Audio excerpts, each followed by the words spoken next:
you three, fine. There are three groups of people you will always find in your life. Now listen please. This applies to business, applies to ministry.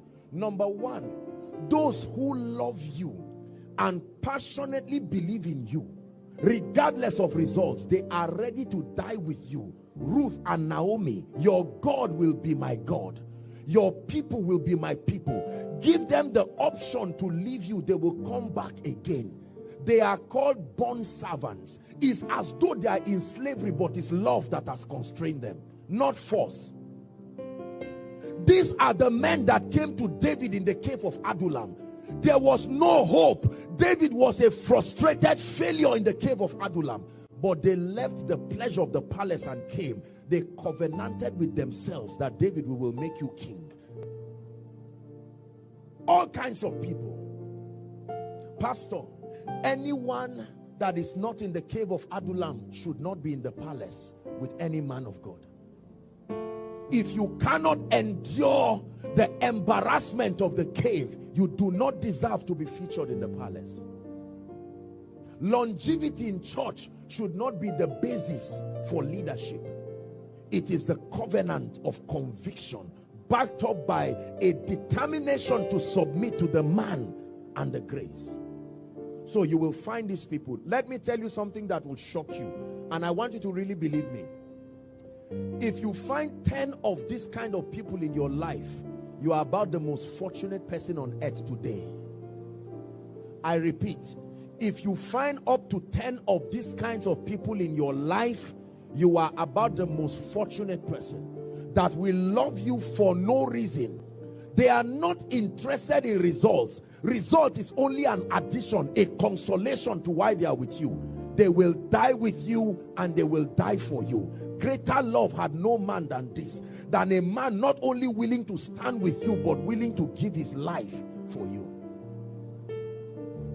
I pray that the workers in this church become the portrait of this kind of personality, where the pastor can go to bed and be confident that these people are the people that the Lord has given to me.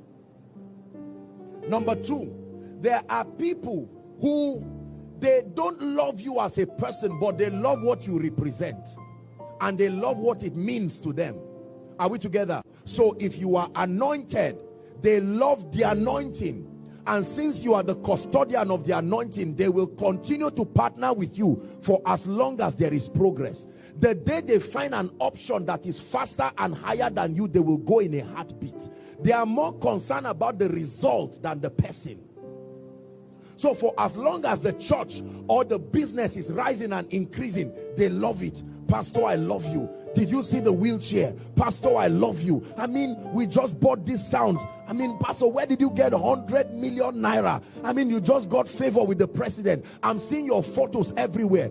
The difference between this guy and this guy, both of them do the same thing. Motive is the difference. You will be deceived into things. They are the first to wake you up in the morning. Pastor, you want to travel? I mean, can I do anything for you? And you are so touched and say, my God, what a person. Was it not Peter who told Jesus, you know, Jesus told him, let me wash your feet. He said, no. I honor you too much to allow you do this.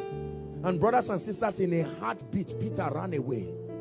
A little girl saw him and said, I've seen you in one crusade. I mean, I don't know what you are talking about. And Jesus looked at him.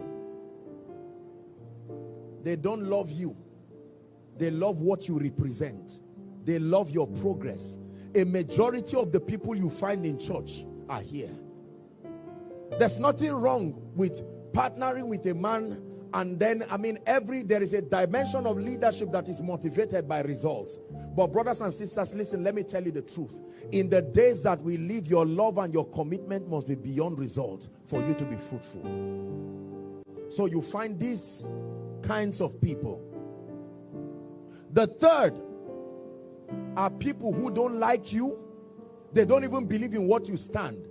But when you are fighting an enemy that is also their enemy, they will partner temporarily to join you. Are you seeing that now? The scribes and the Pharisees had always been enemies. Are we together?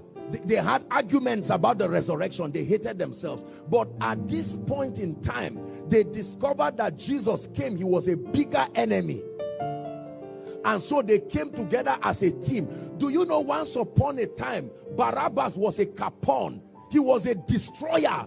I remember there was a day they convicted that guy. But with respect to Jesus, Barabbas, please go free. Because there is a big... When we kill Jesus, we'll revisit your case. But for now, you are free.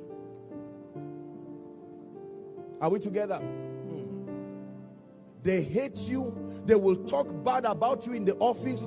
But just because something is about to happen and they are retrenching all workers, all, including you and them, you now form a team, a union, and advocate the interest.